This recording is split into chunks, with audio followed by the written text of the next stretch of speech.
Aujourd'hui, ils ne veulent pas de débat sur le sujet, ils veulent tout éviter. Les pédiatres demandent des mesures d'urgence, Emmanuel Macron leur répond assise de la pédiatrie au printemps.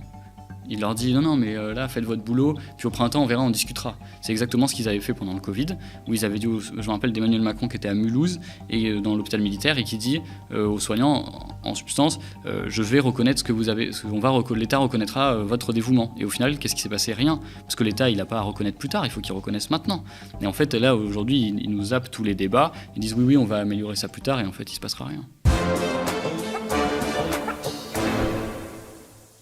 Souvenons-nous, c'était le 12 mars 2020 et Emmanuel Macron s'adressait de manière très solennelle aux Français. Le modèle de développement dans lequel s'est engagé notre monde depuis des décennies et qui dévoile ses failles au grand jour, interroger les faiblesses de nos démocraties. Ce que révèle d'ores et déjà cette pandémie, c'est que la santé gratuite, sans condition de revenus, de parcours ou de profession, notre État-providence, ne sont pas des coûts ou des charges, mais des biens précieux, des atouts indispensables quand le destin frappe. Ce que révèle cette pandémie, c'est qu'il est des biens et des services qui doivent être placés en dehors des lois du marché. Avec le recul, on peut dire « autant on emporte le vent ». Notre fameux bien le plus précieux, notre santé publique, c'est-à-dire notre hôpital public, est plus que jamais abandonné. Nos soignants souffrent, nos soignants décrochent. Ces mêmes soignants qui étaient remerciés, applaudis sur les balcons à l'époque du confinement consécutif à la pandémie du Covid-19. C'est peut-être pour aller à contre-courant d'une sorte de retour à l'indifférence qu'un certain nombre de députés, LFI du PES, ont pris l'initiative de ce qu'ils ont appelé une commission d'enquête populaire sur l'urgence à l'hôpital. Le rapport, dénommé Allo Ségur, vient de sortir et celui qui vient nous en parler, c'est Damien Maudet, député de la Haute-Vienne. Vous savez, cet élu qui a fait le buzz récemment en brandissant une blouse blanche à l'Assemblée. Encore cette semaine, je me faisais interpeller par des soignants à bout, parfois des démissionnaires. Je vous raconte ce qu'ils m'ont dit. C'est toute une administration qui se casse la figure. J'arrive le soir au boulot, je ne sais pas combien on va être. Peut-être que ce midi, les femmes n'étaient pas assez, donc on va peut-être se faire bouffer par le travail. C'est trop de pression psychologique. On ne peut plus faire notre travail correctement. Monsieur le député, je me suis engagé dans l'hôpital pour des valeurs. Aujourd'hui, l'hôpital les a trahis. Alors comme d'autres avant moi, je m'en vais. Si vous voyez le ministre, remettez-lui ma blouse. Monsieur le ministre, je tiens cette blouse pour vous. Bonjour Damien Maudet. Bonjour Théophile. La première question que j'ai envie de vous poser, c'est pourquoi une commission d'enquête populaire et pas une commission d'enquête parlementaire ? Déjà, en fait, tout a commencé à Limoges, quelques jours après nos élections, on va dire, des différents députés. C'est 5 jours après où on a décidé à Limoges d'aller devant le CHU, donc c'est là où je suis élu, pour faire parler les soignants. On s'est dit on profite de l'élection pour mettre le sujet à l'agenda tout de suite parce qu'il avait été absent pendant la présidentielle et législative, la question de la santé, la question de l'hôpital et la question des soignants.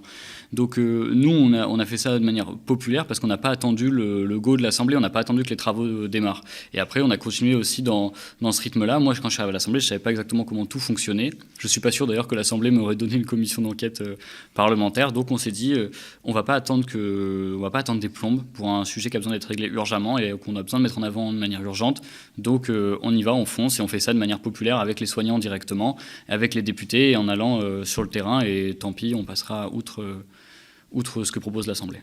Alors, votre rapport donne une sorte de priorité à la parole des soignants, des mots forts qui nous donnent une idée du drame qui se joue à l'hôpital public. Oui, c'est ça en fait. L'idée, c'est vraiment de faire parler les soignants parce qu'en fait, Emmanuel Macron a plusieurs fois proposé des missions flash, des missions sur les hôpitaux. Et nous, on s'est dit, mais on va faire la nôtre parce qu'on a envie de savoir quelles sont les conclusions qu'on pourrait en tirer, nous, en allant voir les soignants directement. Et ce qu'on voit, c'est clairement pas la même chose. Là où la mission flash de François Braun, qui est le ministre de la Santé, avait proposé, par exemple, d'acter le fonctionnement dégradé des urgences avec les fermetures, comme si tout allait pouvoir fonctionner. Nous, on voyait bien que ça ne fonctionnait pas, que les soignants vivaient dans le mal-être, qu'il y en a 2/3 qui sont en burn-out, qu'il y a des soignants qui partent, alors qu'ils nous disent qu'ils ont tout fait avec le Ségur. Nous, on a des soignants, on avait Emma, par exemple, 25 ans, à Saint-Louis, Paris, qui nous explique qu'au bout de 3 mois dans le service, elle était déjà une des plus vieilles, qu'elle avait déjà mal au dos et qu'elle voyait même déjà un psy. On avait Stéphane à Limoges qui lui expliquait qu'il adorait son boulot. Vraiment, et d'ailleurs, c'est ce qu'on entend tout le temps, ils adorent leur boulot, mais qu'il passait son temps à s'excuser parce qu'il n'avait pas les moyens de le faire correctement. Et ça, c'est des choses qu'on n'a pas entendues dans l'émission Flash de François Braun ou dans les mesures d'Emmanuel Macron. Et nous, on avait besoin de les faire parler pour savoir un peu ce qu'ils ressentaient, eux, dans leur travail et comment l'État leur permettait de le faire. Alors, à vous lire, le problème de l'hôpital public est d'abord le fruit de décisions politiques qui partent de l'instauration du numerus clausus en 1971, c'est quand même loin, à la loi Touraine en 2016. Quels sont les moments forts de ce qu'on peut appeler une descente aux enfers, si on vous suit? Moi, je ne sais pas si ça démarre vraiment en 71, mais en tout cas, on a essayé de reprendre toutes les mesures, tous les outils qui ont permis de casser l'hôpital public. Moi, je pense que les deux mesures les plus importantes, c'est l'ONDAM. Alors, c'est un peu technique, mais en gros, c'est Objectif national des dépenses d'assurance maladie. C'est tous les ans, à la loi de Sécu, on détermine combien on va donner à l'assurance maladie. Et en fait, tous les ans, on donne moins que ce qu'a besoin l'hôpital, de ce dont a besoin l'hôpital. Par exemple, pour l'année 2023, ils vont donner 4 milliards à l'hôpital. En vérité, il faudrait 5 milliards. Donc, ils font 1 milliard d'économies sur l'hôpital pour 2023.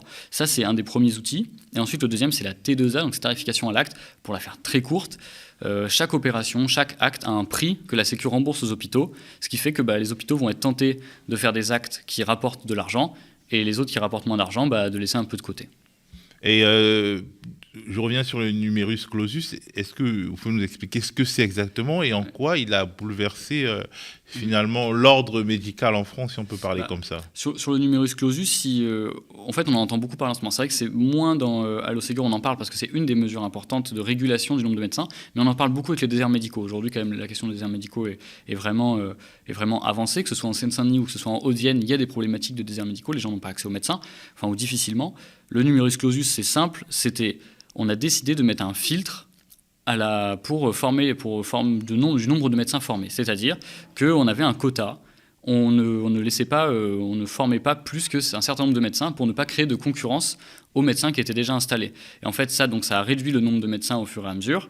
Et maintenant, on se retrouve dans une situation où il a été tellement bas pendant plusieurs années, le numerus clausus, qu'on n'a plus assez de médecins sur le marché. Or, ça prend du temps pour former un médecin. Oui, ça prend une dizaine d'années de former un médecin. Donc maintenant qu'ils s'en rendent compte, le gouvernement d'ailleurs a fait sauter le numerus clausus pour dire maintenant on va former plus de médecins. Sauf qu'en vérité, il laisse aux facs le soin de sélectionner le nombre de médecins qu'elles souhaitent former selon les territoires, mais ils ne mettent pas les budgets. Donc si tu ne mets pas les budgets, ils ne vont pas former plus de médecins, quoi. Donc il faut aussi augmenter les capacités de formation et les budgets pour les facs pour qu'elles puissent former plus de médecins. Mais ça, c'est vrai que c'est surtout sur la question des déserts médicaux, le numerus clausus pour le coup. Aujourd'hui, les déserts médicaux, c'est un problème quand même s'il y a des endroits où c'est beaucoup plus le cas. De manière générale, on manque de médecins en France. Et ça vient du numerus clausus qui a réduit le nombre de médecins. Est-ce que l'objectif était vraiment uniquement de ne pas créer une concurrence entre médecins déjà installés et médecins putatifs, ou alors il y avait déjà une sorte de préoccupation financière à cette époque? Je pense qu'à l'époque, il y avait quand même en avant, ce qui était mis en avant en tout cas dans ce qu'on pouvait voir, c'était quand même la question de médecins installés qui ne voulaient pas qu'il y ait une concurrence et peut-être d'un État effectivement qui s'est dit mieux vaut que des médecins prennent beaucoup de patients plutôt qu'on ait des médecins partout et que ça va nous coûter plus cher en remboursement de sécu, etc. C'est une question un peu d'offre et demande. Peut-être qu'à l'époque, ils s'imaginaient que s'il y avait plus d'offres, les gens allaient avoir plus de demandes en santé, ce qui est discutable sur la question de la santé.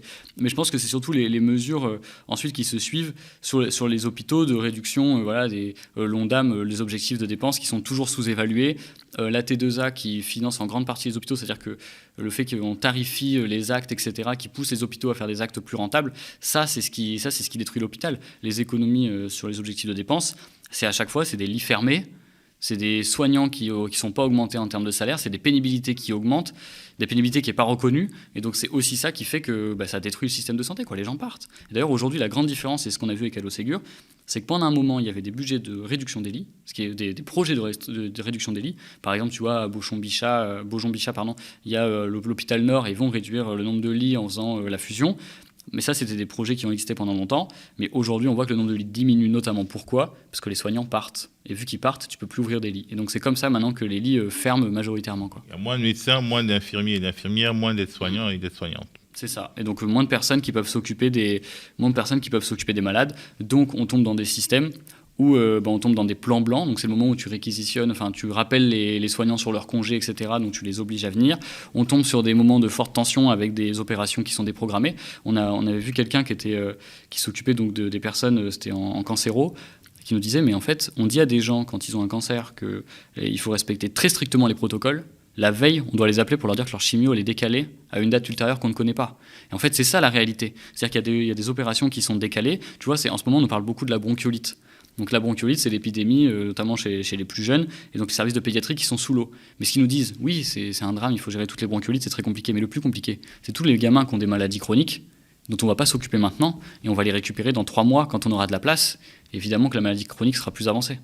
Oui, parce qu'effectivement, vous n'êtes certainement pas surpris, après avoir recueilli tous ces témoignages, de la catastrophe au sein des services de pédiatrie dont on parle en ce moment. Non, pas du tout. En plus, nous, ça fait, franchement, même avant Allo Ségur, même je crois que quand j'étais en campagne, on disait déjà, de toute façon, hier c'était le Covid, mais demain, n'importe quelle épidémie mettra sous l'eau l'hôpital, puisqu'ils sont moins nombreux. Même, on pourrait dire des fois qu'une épidémie de grippe pourrait peut-être mettre sous l'eau l'hôpital. La bronchiolite, c'est connu, la bronchiolite, c'est bien traité, normalement. Et en fait, ce qui est dingue, c'est que la bronchiolite, c'est tous les ans. Et déjà en 2019, il y avait des gamins franciliens, donc d'Île-de-France, qui étaient envoyés à 200 km de chez eux pour être soignés dans des hôpitaux de région, de province, on peut appeler ça comme on veut.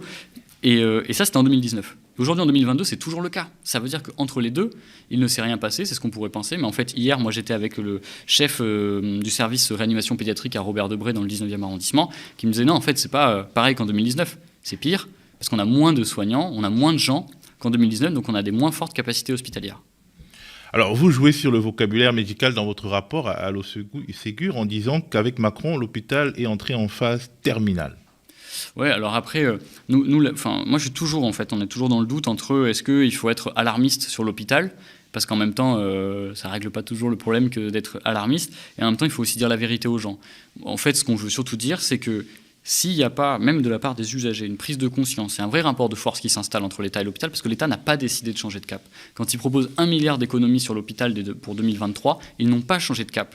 Et donc ça, quand on voit ça, nous, ce qu'on dit sur la phase terminale, c'est que c'est évident que si on laisse faire aujourd'hui le gouvernement dans la trajectoire qu'il a décidé, oui, on va arriver vers une phase terminale avec l'hôpital qui sera pour les soins les plus importants, une sorte d'hospice une sorte d'hospice, et on aura à côté pour ceux qui auront un peu plus de moyens, les hôpitaux privés et les cliniques. Alors, quelles solutions ressortent de vos constats? C'est-à-dire que si vous aviez le pouvoir demain, quelles sont les 5 ou les 6 mesures d'urgence et de long terme qu'il faudrait mettre en place pour réhabiliter, pour sauver l'hôpital public en France? Déjà, nous, on a une vingtaine de mesures dans le rapport. Je pense que quand même, la première, je sais que ça peut paraître un peu baguette magique, mais la première, en vrai, c'est d'arrêter de sous-financer le système. Nous, on pense dans le contre-budget de la NUPES qu'il faut 10 milliards tous les ans pour l'hôpital. Donc, c'est à peu près 4 milliards pour l'ONDAM, donc pour la santé. Donc, c'est à peu près 4 milliards de plus que ce que propose le gouvernement. Ça paraît des chiffres, mais c'est déjà arrêter de sous-financer, financer selon les besoins. Ensuite, il va falloir, à mon sens, d'une part, augmenter les salaires pour faire revenir les soignants en partie. Et ensuite, il va falloir reconnaître la pénibilité aussi du travail des soignants. Je crois que c'est vers 2010 qu'ils ont enlevé la pénibilité alors qu'il y en a qui travaillent la nuit, qui sont rappelés sur leur week-end, etc. C'est des grosses cadences de travail. Reconnaître la pénibilité, augmenter à mon sens les salaires et surtout aussi créer des ratios, c'est-à-dire un nombre de malades maximum par soignant. Aujourd'hui en France, en moyenne, ça dépend des services, etc., c'est 1 pour 13. C'est un soignant s'occupe de 13 malades en moyenne, ce qui est énorme, c'est considérable. Donc, même si tu es soignant et que tu reviens bosser et qu'on te dit maintenant tu vas t'occuper, je sais pas moi, de 8-9 malades, en fait, tu craques rapidement. Donc, il nous faut des ratios, des taux d'encadrement maximum, minimum, pour faire en sorte que les soignants n'aient pas à gérer tout un flux de patients énorme d'un coup. Il y a d'autres questions aussi. Moi, je pense que la tarification à l'activité, ce dont on a parlé, il ne faut plus que ce soit le système majoritaire de financement. Il faut se dire que l'État donne de l'argent aux hôpitaux, que son financement majoritaire aux hôpitaux, c'est de donner de l'argent de l'État. Il n'y a pas besoin d'attendre que les hôpitaux fassent des actes valorisés, etc., quoi. Donc ça, c'est les premières mesures. Mais il y a tout un panel de mesures qu'il faut utiliser. Mais en tout cas, moi, je pense que déjà, les salaires à augmenter et les conditions de travail à améliorer drastiquement. Mais en fait, même sur la pédiatrie, un des points, vous savez, même sur la pédiatrie, un des points importants, il nous disait, c'est que l'État n'a pas donné de signaux forts. Pour, par exemple, les auxiliaires puéricultrices, ce qu'on m'expliquait hier, n'ont pas eu la prime Covid. Mais rien que ça. C'est-à-dire que tu bosses pendant le Covid tout du long, tu te fatigues, et en fait, l'État ne reconnaît même pas ton boulot.